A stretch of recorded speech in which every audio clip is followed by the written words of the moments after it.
I'm your host, Stassi Schroeder. Welcome to Tell Me Lies, the official podcast. What's the most unhinged thing of season 3? Steven, because he's so evil. I do think he is misunderstood. You see everyone face consequences. It's intoxicating. The writers just know how to trick you. There's always a twist in this show. It's nothing you would expect. Tell Me Lies, the official podcast, January 6th, and stream the new season of Tell Me Lies, January 13th on Hulu and Hulu on Disney+.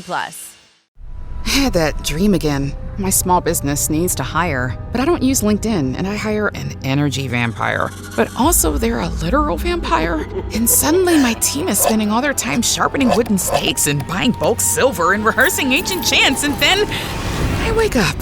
Don't let hiring nightmares ruin your dreams. LinkedIn Jobs' new AI assistant takes insights from over 1 billion professionals to create a short list of the best fits for you. Post your job for free at linkedin.com/quality. Start hiring today with LinkedIn.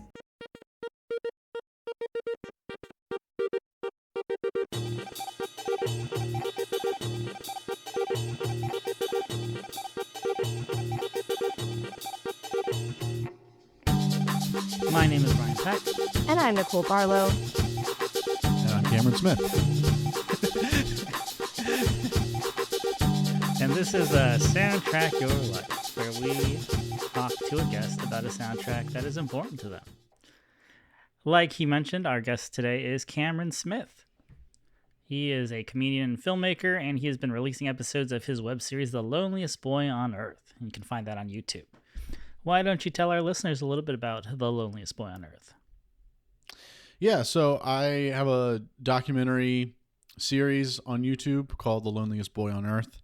It's an 8-episode documentary hybrid series. It's mostly documentary, and then there's some narrative filmmaking elements that are used to, I guess, recreate some of the true stories that happened, but that we did not actually capture the real thing on camera. So the things were recreated with actors, and it's interwoven with real footage. And the first episode is a feature-length film that's, can stand on its own. It's 2.5 hours, and then the rest of the episodes are like half hour to an hour long. And then the 8th episode is the last one, and it is not out yet. It's probably going to take another year because it'll be another feature-length episode, and I'm collecting experiences to put into it and wrap up the story. But yeah, it is available to watch for free on my YouTube channel. Very cool. And when you reached out about us doing an episode together, you said that you've also created a soundtrack for your web series. Yes, yeah. I was very into selecting the right songs for this project, and there's a lot of moments where I've used songs I really love for the right moments. And as one of my favorite filmmakers, David Lynch, says, you can't just force songs that you like into your project. You have to make sure that the music and the visuals marry each other, and you're not really in control of that. And so I was very happy about some of the songs that I could make. I could find that married the picture nicely. Yeah, and we will link. We will put links to both Cameron's YouTube channel and his soundtrack on Spotify, so you can check out both. And definitely check it out. So, Definitely. I want to talk a second about the premise of The Loneliest Boy on Earth, because it's really interesting. I feel like there's a temptation to compare it to, say, like a Nathan Fielder project, Yes. but it actually feels a lot more sincere and real than that. And the premise of it is essentially you finding out why you're bad with women. Yeah. And going on this kind of reality dating show-esque exploration and project. Tell us a little bit about that without any spoilers for the Yeah, audience. and I'm glad you brought up the Nathan thing, because in that first episode I addressed the fact that Nathan Fielder, particularly the rehearsal, largely influenced this idea coming together. Like, it was a seed that had kind of been growing for a while, but the rehearsal really helped me figure out the way that I was gonna put it together. And I guess maybe like the what I like about the rehearsal and Nathan Fielder's work is there's something about it. Obviously, it's like a dry comedy on the surface, but there is also something that's like, he is a psychological horror villain in Ah. like a subtle Yep. way. And I'm like, yeah, that's the angle. Like I want to make a hit piece on myself about this vulnerability of mine. And to your point too, like that was something I thought, like, as much as this is Nathan inspired, this is also like the opposite of what he does, because what he does is he kind of plays almost like a hollow shell of a human being. I have nothing going on in here, and Right. don't you, like, I'm not going to let you look in here. Right. And he points the camera's focus outward to, you know, whoever his subject for that episode or that segment is, and he's kind of exploiting that for the sake of entertainment or whatever sort of mission he's on. And I was like, no, I'm gonna put it on me, and like maybe that's narcissistic, but also it's vulnerable, and maybe it does. And also another thing I talk about too is like the style of narration. Like there is a bit of a monotone element that I get from Nathan Fielder, but there's also this kind of more like vicious emotional element that you get from something like You. So that's how I kind of describe it's a cross between You and a Nathan Fielder project. You're basically cracking your chest open and saying, here are all of my flaws, and it is deeply uncomfortable and incredibly compelling. So really encourage people to watch it. It's great. Thank you. How much did you watch? I watched the entire first episode, so I'm Okay, through well that's that. a lot more than a lot of people that I've interviewed Yeah, have it is done. like a So. piece of homework, right? So, but it's great, and it it really sets up some interesting things, and I enjoyed it very much. Well, thank you for I taking was the very time. uncomfortable, but I really enjoyed it, and I Good. think that's I'm glad you're uncomfortable. part of the premise. So it looks like you hit the mark. Yes. Mm-hmm. Very, very cool. So today we are going to talk about the 2007 Jake Kasdan film Walk Hard, the Dewey Cox Story. So Cameron, why did you pick Walk Hard? Well, Walk Hard has a special place in my heart. When that came out when I was in middle school, about to go into high school, and during those years, those were my sort of formative years of making sketch comedy with my friends, and that would be what we do when we hang out on the weekends, and they'd come hang out at my house. We'd just make dumb videos and put them on YouTube, and I was very into comedy films around that time. I was just overindulging in, Comedy Central and South Park and any sort of like Eastbound and Down, Curb Your Enthusiasm, Flight of the Conchords, and then all sorts of raunchy R-rated comedy movies that would come out. And Walk Hard was one that I felt stood out, and I found to be surprisingly because it's essentially done in the spirit of something like Scary Movie, where it's like this sort of shallow, over the top parody, bounce, bounce, bounce, bounce, bounce, bounce, kind of like there's just a joke everywhere, but it was done with more depth and more, I think, dramatic depth and like slowness, to where it served, even though it was making fun of a bunch of different like old musician biopics, it was done artfully in a way to where you could believe it was a real musician's biopic, despite some like really ridiculous jokes, like just the whole Ray Charles parallel with like, he lost his vision, and so they have him lose his sense of smell, and they're just having stuff in there with his mom being like, can't believe you learned to play the guitar without even having a sense of smell. Like, it's just such stupid humor like that interwoven in. John C. Reilly's such a wonderful actor. Yeah. And and also to see his like singing ability portrayed in that character Dewey Cox, like the songs, the lyrics are like subtly and like dryly dumb, but they're beautifully performed. And I just love that sort of juxtaposition of having a comedy that's so dumb, but acting and drama and filmmaking that is so well done around it. So yeah, it's a comedy that stands out to me and that I love a lot. And I don't rewatch a ton of movies. There's not a ton of movies I just love rewatching, but that's one I come back to several times.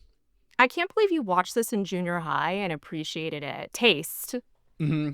Well, it took a while. It took several rewatches, and being older each time I rewatched it to start picking up and be able to articulate everything I just said. I didn't quite. I imagine letting it percolate helped, because there is that surface level slapstick, absolutely fucking ridiculous Judd Apatow comedy element in the writing, but it's also kind of a brilliant send up of every single rock biopic. Mhm. So not just Walk the Line, which is kind of the most obvious parallel and inspiration, but a little bit of everything.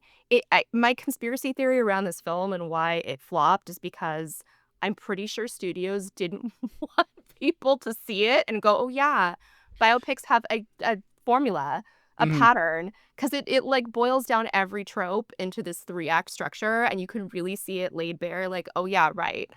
Right. It's actually super corny. It's really fucking corny. Yep. And as you were saying that, another thing that I that was just so dumb that they did in there that I love it is I think there's a scene in Walk the Line where Johnny Cash rips out a sink. Is that right? Yeah. And they have Dewey like, Cox and- ripping out sinks constantly. There's one where he's just in a bathroom ripping out one sink after another. Like, yeah, it's shit like that I'm just like, God, I love this movie. Yeah, and then like every time they're on seat, like when they when they're trying to make him like play himself, it's John C. Reilly playing himself at 14, playing Dewey Right. Cox at 14. Yes. He has to keep saying, "I'm only 14." I'm only 15 and I already have a child. The Right. full grown. I think I'm doing pretty good. Yeah, I think I read that when Jake Kasdan and Judd Apatow were coming up with this, Jake Kasdan was like, I want to shoot this like it looks like a prestige film. Like it looks like, the Oscar bait that a biopic usually is. Absolutely. And I remember the marketing, like the trailers. I remember being in the theater watching the trailers, and they had that like silhouette of him in the hall thinking like, Dewey Cox needs to think about his entire life before he performs. Like, yeah.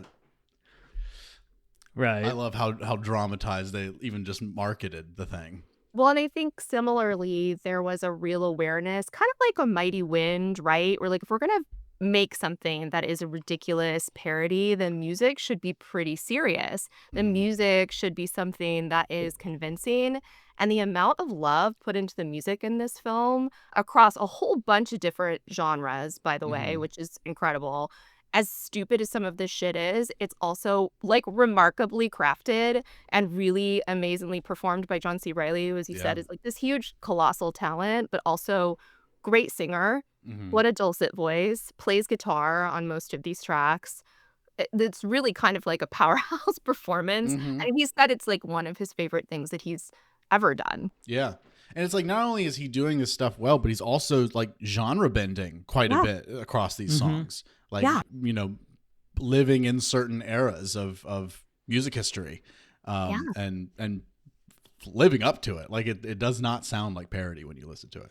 No, it really doesn't. I think we have to take a minute for the Van Dyke Parks Black Sheep song on the soundtrack, which literally sounds like it's just ripped from Brian Wilson's Smile Sessions. Like it's that good. And the fact that they got Van Dyke Parks to do this is pretty incredible. Yep. That one, Royal Jelly.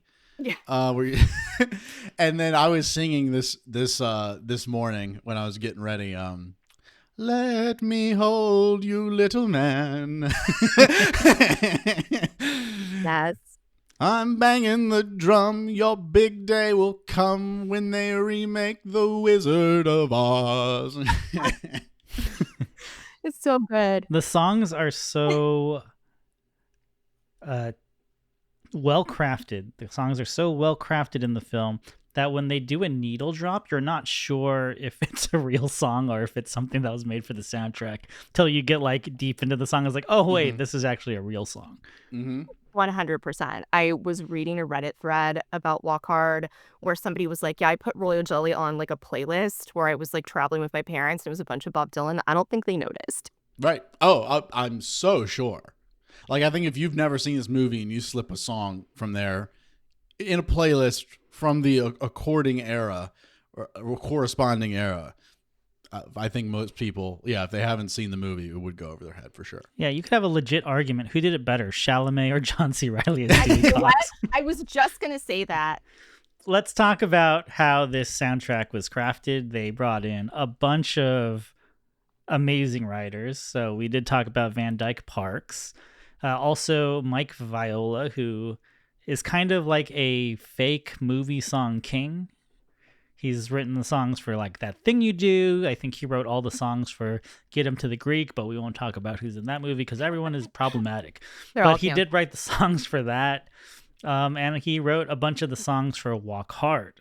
The title song, Walk Hard, though, was written by Marshall Crenshaw, who is kind of this power pop cult figure. He also co-wrote the Gin Blossom song from Empire Records, which I think is like one of their best songs. Till I Hear It From You, he co-wrote that song as well. So Marshall Crenshaw is also a great songwriter. And Michael Andrews, who he scored Donnie Darko, and he arranged that cover of Mad World. He is involved in that as well. He produced all the sessions, so even John C. Reilly singing That's Amore and kind of a folky sort of style, that was produced by Michael Andrews, and he co-wrote some of the songs, he produced things, and he also scored the film. So lots of really talented people. As you know, with Hollywood, that when they want something fake, they make sure that they get it done right, and they brought in a lot of great songwriters. Well, I'm learning a lot because I had no idea there was that powerhouse behind all this. Yeah, Dan Byrne, who was one of the songwriters on this as well, has described it as a singer-songwriter Manhattan project. Oh, which okay, yeah, is a little accurate with maybe a less violent overtone. Yeah, correct. Yeah, like Byrne and Viola co-wrote "Let Me Hold You, Little Man." That's how much firepower they put behind that song. Oh man, that just makes it so much better. And then the song Walk Hard, the title track, that was nominated for a Golden Globe for Best Original Song. The soundtrack was nominated for a Grammy for Best Soundtrack.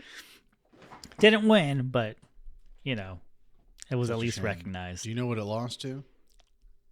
That was a good question. I will look that up. The Oscars that year, because I did look this up, because it's a criminally underrated movie in general, but you really would think the songs at least would get more love and attention at awards, but it didn't. In 2007, the Oscars awarded Falling Slowly from Once, and they also put in the Best Original Song category 3 different songs from the Disney movie Enchanted, which feels like over-indexing on Enchanted. Like, you couldn't have given one of those to Walk Hard. No. Yeah. Those songs are bangers, though. Be that as it may. 3? Yeah. I don't know. Yeah, maybe just 2. It's like Disney Grease and Palms. 3, Ryan? I said I'd give it 2.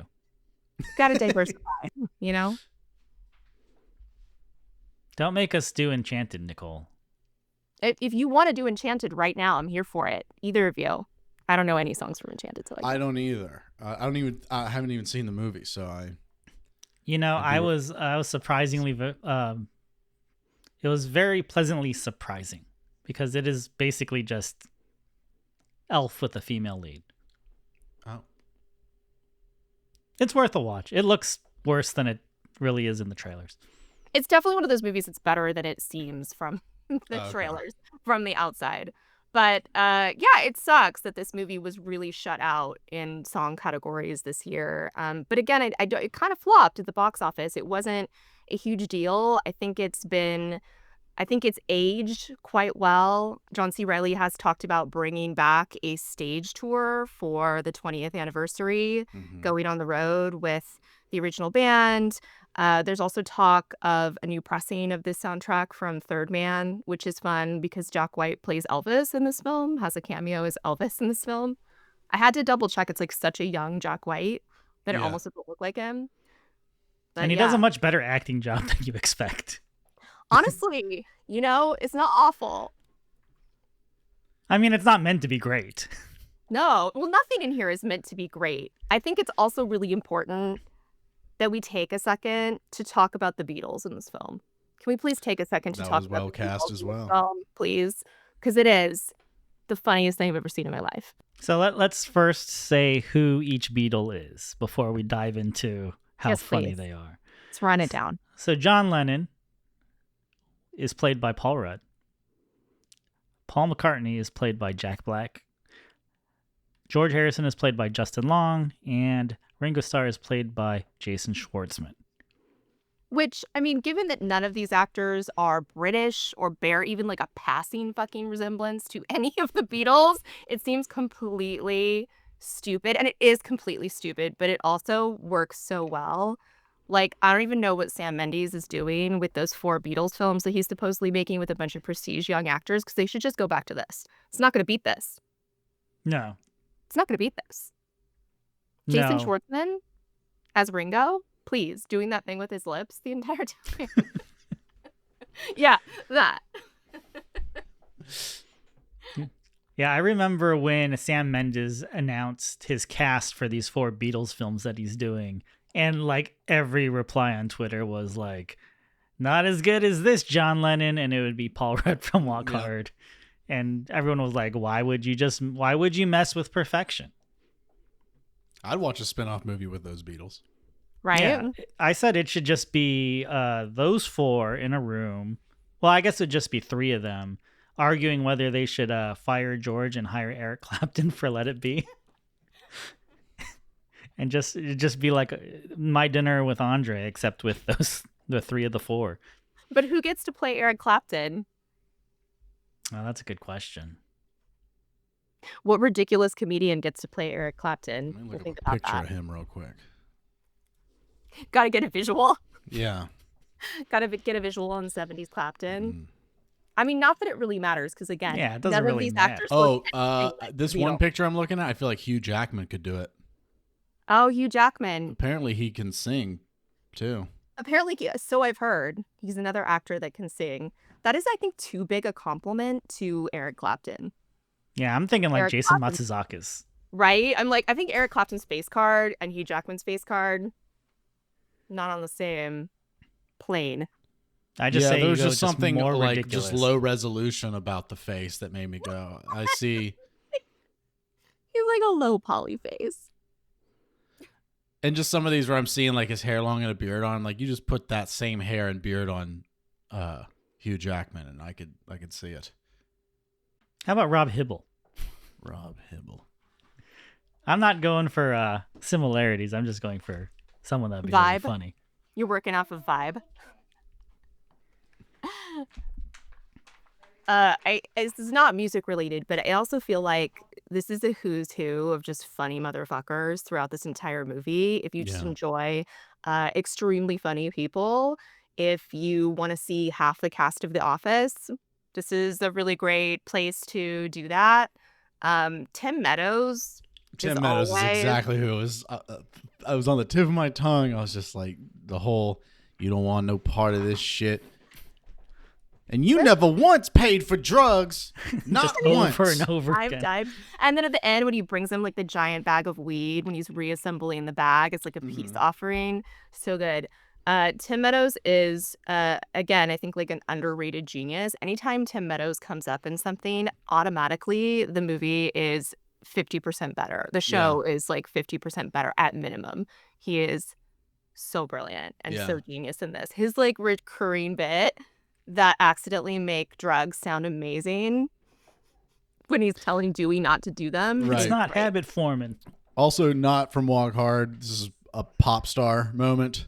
But towards the end of that movie where he's getting in that altercation with Hunter the Hungry and like smacks him in the face. And then he turns away towards the guys and he's like, oh my God. Like that moment made me bust out laughing in the theater. Well, this movie and Popstar feel like spiritual siblings. Yeah. Mhm. Right? Yeah, Like, just they're a very high similar. quality, well produced, like fake music biopic. Yeah, Yes. these 2 movies ruined the Hollywood biopic together. Really. But really. Didn't stop Bohemian Rhapsody from being made somehow. But yeah. Or a complete unknown. Speaking of altercations and stuff, I laughed so hard last night at his PCP freakout. Oh, I Flipping forgot the about cars. that. And he's like flipping cars.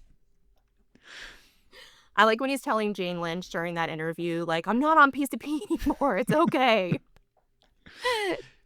I have to. Do y'all have a personal favorite song from this movie / soundtrack? Honestly, it's very hard to decide because I feel like it's whatever is tickling your fancy at that particular Sure. moment, and they're all incredibly well crafted. I don't know, Ryan, you go first. I feel like you've thought about this more extensively. I mean, I laughed really hard at the punk version of Walk Hard.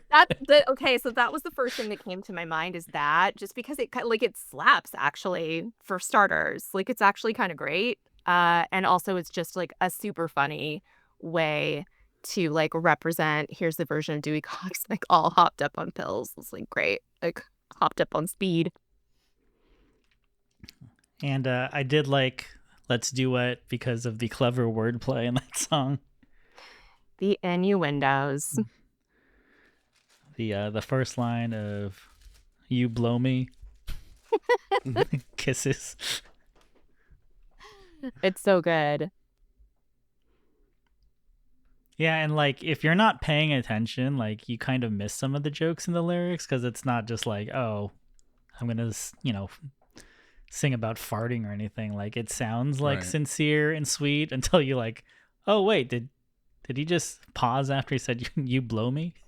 For sure. Well, like Cameron said, I think it bears a lot of rewatching and re-listening because then you catch more things each time, I think. Right, and I think as you learn more about like music history, like then there's like more jokes that you unearth throughout the film. Absolutely. Cameron, do you have a favorite song from this film? Something that stands out to you?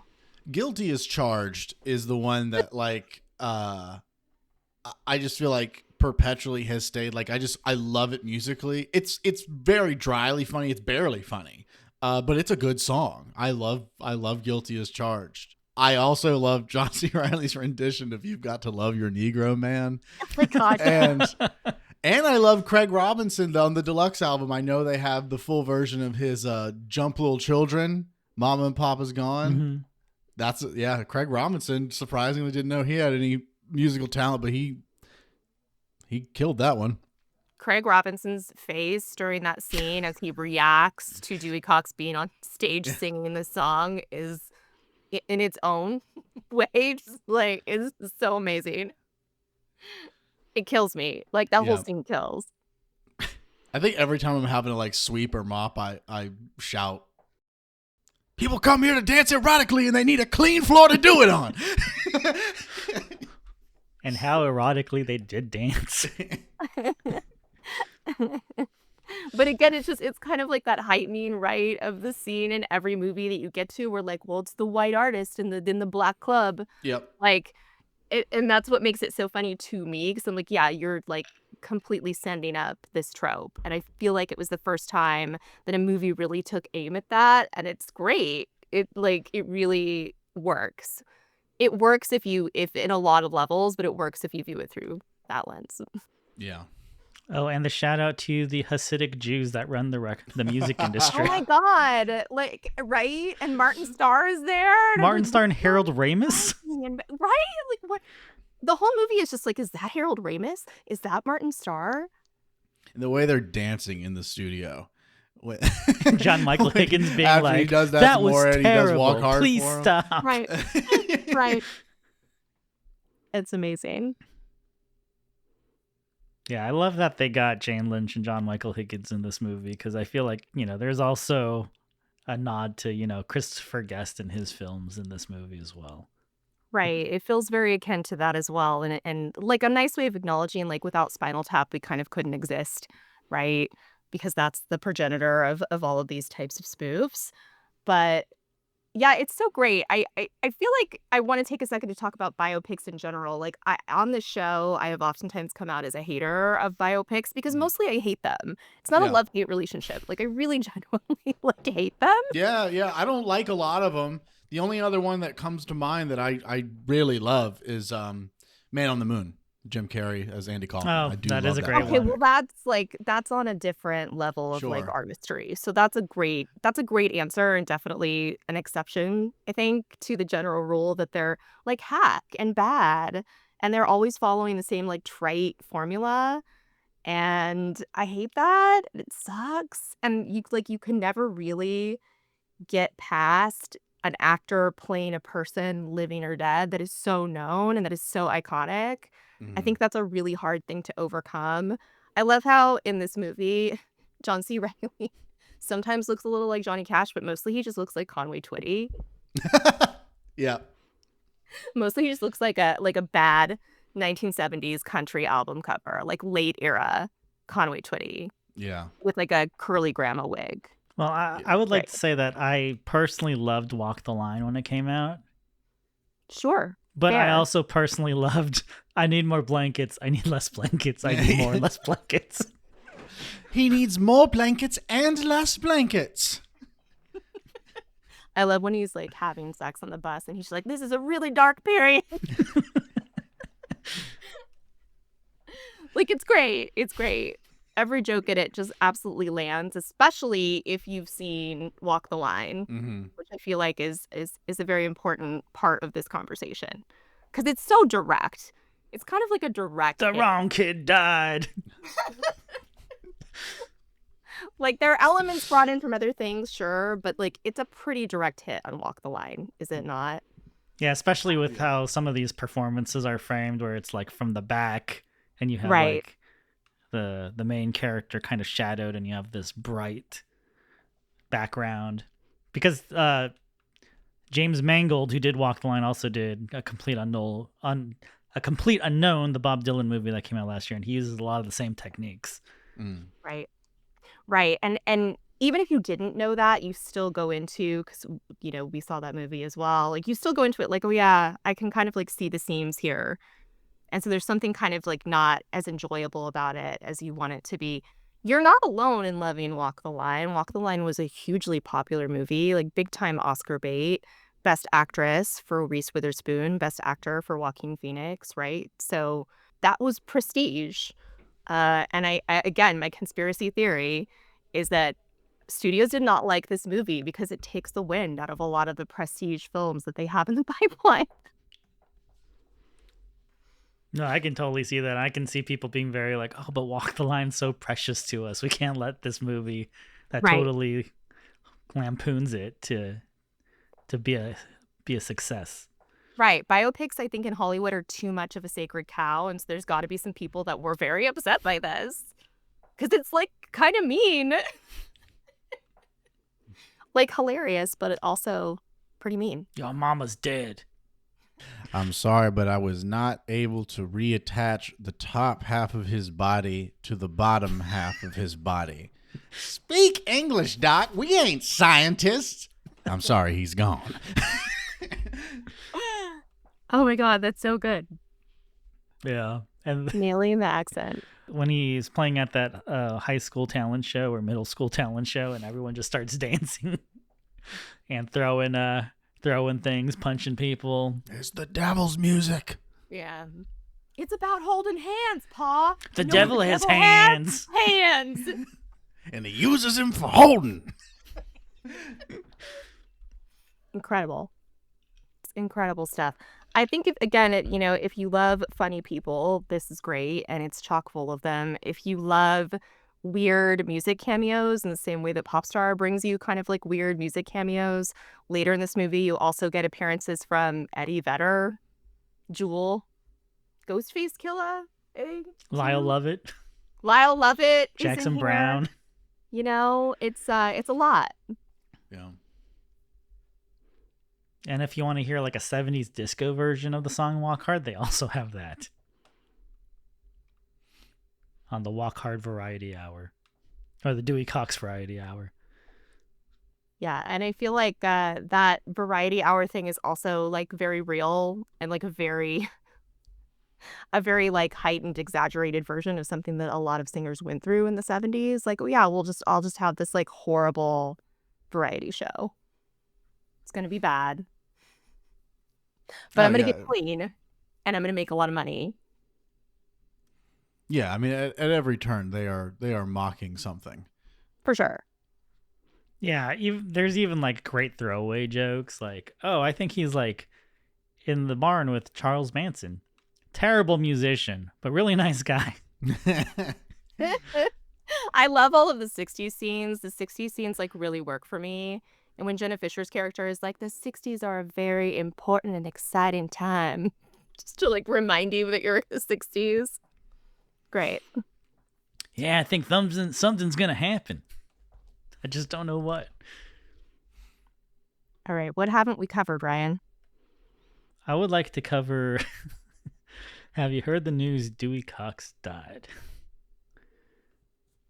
I think it is during the end credits. It's a song by Dewey Cox singing about how, have you heard the news that he's dead?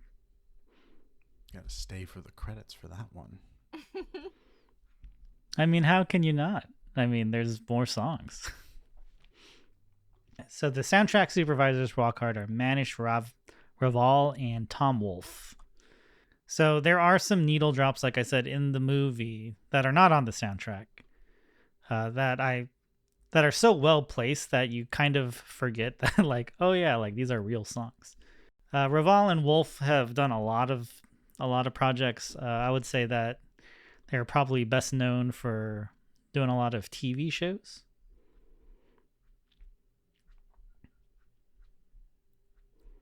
But they work a lot with Jake Kasdan, so they've done, Orange County and Sex Tape and the Jumanji films, among many, many, many other things.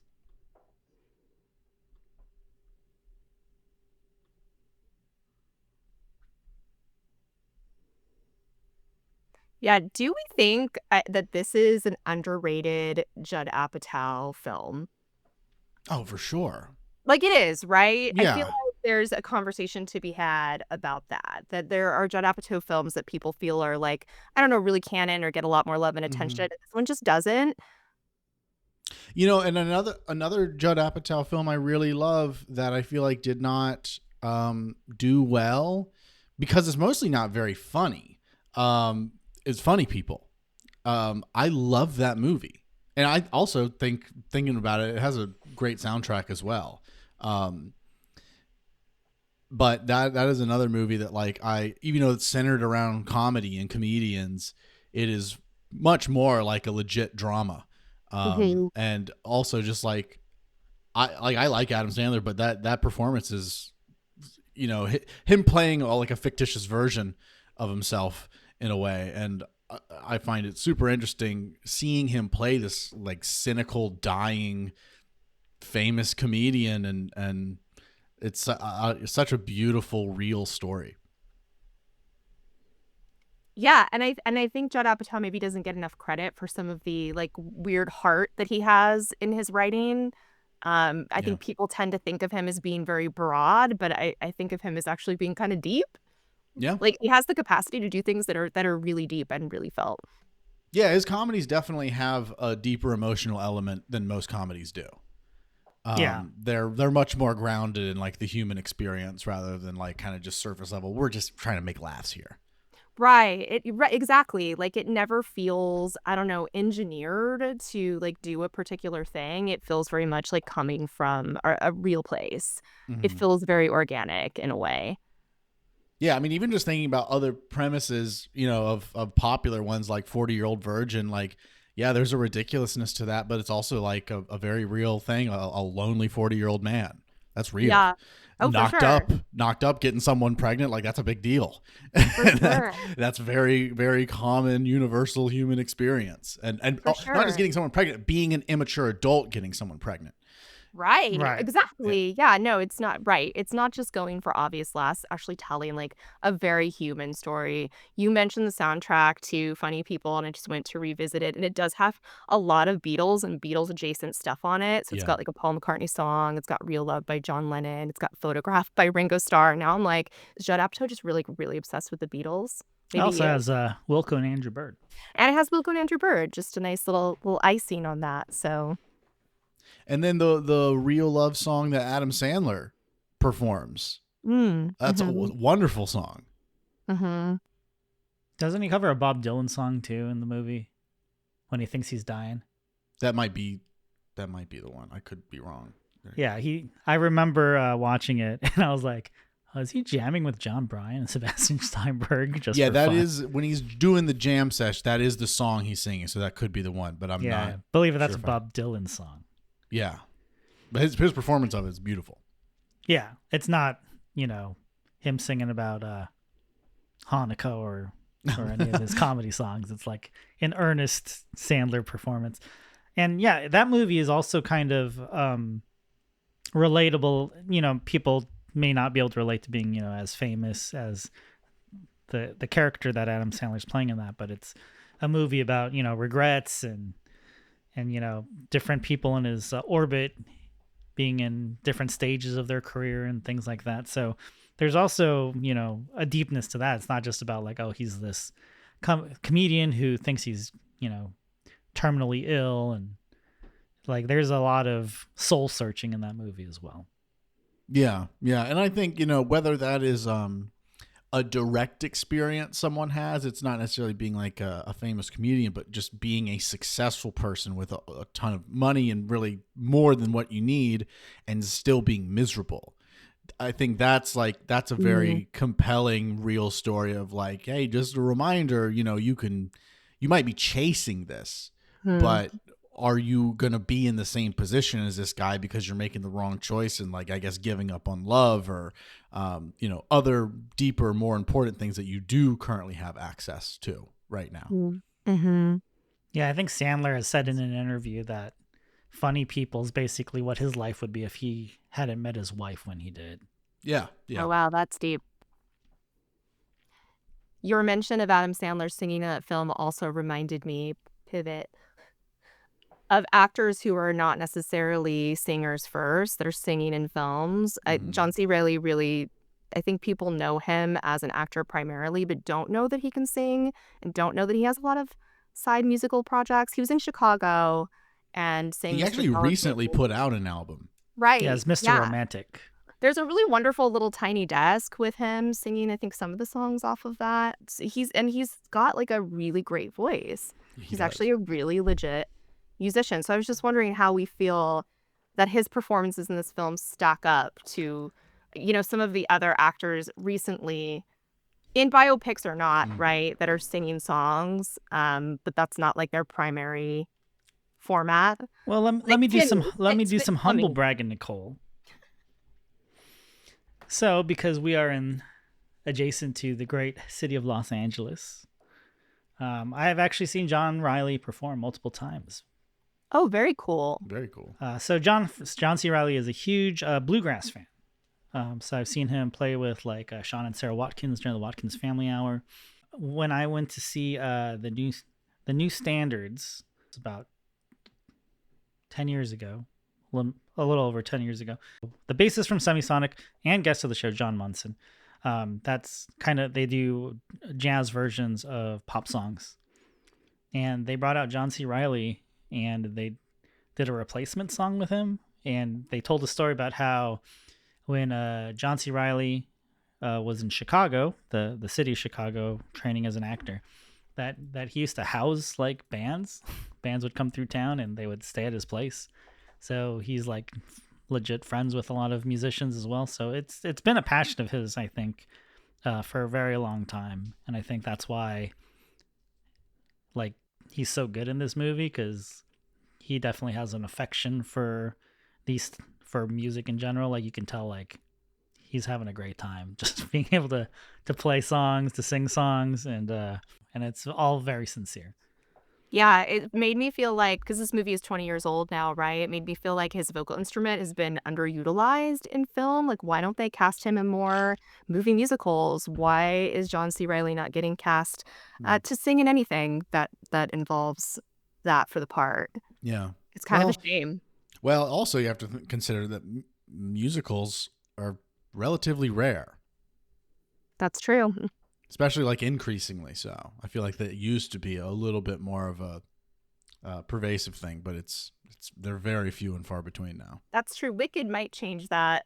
Isn't it found a place for John C. Reilly in Wicked? Come on. Yeah, why isn't he the wizard? Yeah. No, I'm saying he very well could have been. I remember when the Mean Girls musical movie came out, like the studio was even trying to hide that it was a musical, and then people were like, what the hell is this? I thought it was a reboot. Right. I mean, musicals can be divisive. But if it's a musical, you might as well let people know it's a musical. Yeah, you don't want to bait and switch them necessarily. I like musicals that are not really musicals, so I think that's why films like Walk Hard really work for me because you get a lot of music and it's interwoven and it's important to the storytelling, but it's not, Broadway. Right. That's my unpopular hot take. Besides hating biopics, I don't really like musicals that much either. The South Park movie is another strange one that it's a musical, but like I feel like that's probably a bait and switch one for a lot of people there that love South Park. That went to the movie like, what the fuck? There's all this singing in here. But Trey Parker and Matt Stone are so good at that as well. They are. And it's so funny, so you kind of like forgive it. It kind of exists in its own other category. Yeah. If you have a low tolerance for musicals, like that would be a really good one to watch. Yeah, and then what was it? 10 years later, they did Book of Mormon and won a bunch of Tonys. Totally, yeah, like which people probably didn't expect, but real ones knew. Tony. Mine had a question mark. One thing I really appreciate with this movie is at the end of the film, he performs the song "Beautiful Ride," and instead of like making it his best song, it just becomes like his final song. Mm-hmm. Because I don't think you can beat like Walk Hard. Well, it's the song that sums up his entire life, right? Yeah. Is that how he preface it? Also, over the top, on the nose with the terms of like laying out the pattern of a biopic. Like it's not even subtle. It's just like explicit lyrics. Right. Now that I have lived a lifetime more than, finally I see the folly of my ways. Like, right. It is, very explicit. Like, okay, it's the end of the movie. I have learned lessons. I also love the parts where he thinks of a song title because that's also such a cliche from biopics, right? He like, kind of looks off. Yeah. Oh, yeah. In the middle of his wife leaving him. So fine, I'm a cheater, but you could just go drink up all the milk. Fine, I'm guilty. Guilty as charged. Guilty as charged. Doesn't she say like, you better not be thinking of a song title right now. And then she's like, here's one for you. Don't leave me, Edith. And he's like, oh, that is a good That's one. That's not about a title, but don't leave me. Yeah, also, underrated part of this film is how Kristen Wiig keeps showing up with more babies. Yep. Like every scene she's in, she just has like an extra baby. Great bit. Yeah. I may not even be around for every baby you birth. I'm going to miss some birthdays. Hell, I'm going to miss some births. I can't guarantee I'm going to be here every time you have a baby. Yeah, I'm your girlfriend? Yeah, I pointed at you in the crowd when I was singing. So many good throwaway jokes. So, Cameron, are you ready to play Life in 3 Tracks? Yes, I don't know if a whole lot more development has come with the ideas. That's okay. I know my romantic one. Okay, and if it helps, your Life in 3 Tracks, right? Romantic and sex scene are interchangeable. Okay. It can be either because it's your movie. Oh wait, I thought it was montage, romantic, and action. I didn't know sex scene was. It can be montage. It can be romantic or sex scene. It kind of depends on how you see your romance scene, really. Okay. And it can be, it's whatever you want it to be. You think of the scene, you think of the song. Well, for me, it's the last song on the Loneliest Boy on Earth soundtrack, and it's the song that episode 7 closes with. But it's the Broken Bells song, "Love on the Run." I've liked that song like since they released it. But I remember when I was trying to select music for this, and I actually like looked at the lyrics there. There's some that are really hard hitting for me. I see if I can pull them up real quick because there's one that like it's literally like what I have done with this movie in terms of making this about my weakness of trying to find romance or being bad with women and making art around it. I don't want to butcher the lyrics because otherwise I'll just say something off the top of my head. Yeah, the Broken Bells community will come for you. Yeah, they're a violent community. They are. I heard some things. Yeah, I mean, it opens with, you were tired of living the solitary way it ended up, watching your whole life become love on the run. How much time are we given to find someone and tear them all apart, carving our names in the bark? What have we done? Oh, just another sudden love I'm so afraid of, like I'm in danger. When there ain't nobody else, put my heart back onto shelf, tune into the love. Okay, here it is. Here's the thing that, like, I mean, already that's relevant. All those lyrics are relevant. And I even take like the carving our names in the bark as making a piece of art. Like this is now what I have made is now eternal. Like it will outlast me. Yeah. And this next part is, took in all I was given, erased it all to fake a work of art. Nothing to show for it all. Did I do my part? That right there, I was like, all right, that's the end credit song of that episode. And yeah, I mean, I feel like you've seen enough to know that this is gonna make sense. But like what if you make it through episode 7 and you see just that last shot? These lyrics are super on the nose. And I love the way you're smiling talking about it, because I can tell how matched that feels to you. Oh, for sure. For sure. It gave me, like, it made my brain tingle in my whole body when I was like, I almost was like crying. I was like, oh, that's it. That's it. I know it. How are things, Nick? Absolutely. But yeah, sorry. As far as like an action or a montage song go, I want to give you an answer, but I can tell you whatever answers I have right now are not thoughtful. Well, a lot of movies aren't thoughtful, so it's okay. It can be the part of the movie that you're still workshopping. My action sequence is "I'm in It" by Kanye West. Okay, that's fine. I like that. A lot of Kanye really works for action. Montage. And I mean, your montage, it could be you're shopping, you're getting a makeover. It's your movie, so you really get to decide what the montage is. You're training. A lot of people choose training. Huh.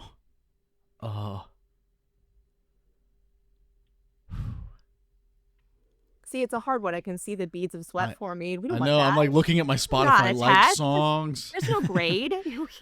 Yeah, I mean, when you said that there were not going to be thoughtful answers, I thought you were going to be like, oh, my action song is going to be like Highway to the Danger Zone or something. Okay. I bet I would find it. But if you want to make Highway to the Danger Zone your montage song, what's up? We don't. I know. I was just about to say, and then he made me feel bad about it. So now I got to. No, I said as your action song. As your action song. Which you've already picked. Maybe you can use it for a montage. That's fine. You're exactly like me, though. Sometimes Ryan on the show, because he has an encyclopedic knowledge of everything, will throw out some question to the group or to me, like, well, who would be your super group, Nicole, if you wanted to see them, like specifically in a particular stage in 2026 with these parameters? And I'm like, I don't know, Ryan. I just don't know. I have to study. I'm not good on the fly. This is why we can only hang out like twice a year. I'm not good on the fly, Ryan. No one's good on the fly. You are. You're good on the fly. I disagree. Off I the just have cuff. lots of notes. On the fly. You just have lots of notes. That's your secret. Lots of notes. Yeah. The notes are all in your head, though, man. They're all like plastered in there. All right, fine. I'll just say, Wolfie's Just Fine. Oh, now I can't think of the title. What the hell? First one, St. Paul. St. Paul by Wolfie's Just Fine. I actually don't know that song. Is it like lyrically? So Wolfie's Just Fine's a little obscure. Are you familiar with who John LaJoie is? No, I'm not. Are you, Ryan? Look at Ryan shaking his head. Okay, so he was a Canadian guy that had like a popular YouTube channel. He's most known for the like parody rap song "Everyday Normal Guy" or "Show Me Your Genitals." He was on the FX show The League, and he played Taco. Okay. He played Taco. Okay, so he made a lot of comedy songs on YouTube, and that's how he like blew up, and that's how he got cast in that show. But he has a serious band called Wolfie's Just Fine, and he's the leader and songwriter, and I think he has other musicians that will play with him to like fill in drums and whatnot. But he's got 2 albums and an EP out. They're really good. He's an excellent singer, a unique songwriter, and he's got some like really, really beautiful, deep, and interesting poetic songs. And he's a great singer. Yeah. Okay, I love that. I love that this doubles as a rec. Those are great answers. Fine, yeah. And you picked something that Nicole and I had no idea what it was. Good. Glad I could introduce you to something new. Well, very cool. Great answers. I feel like those are very well thought out answers. I was thinking in the moment, could see my wheels turning in real time.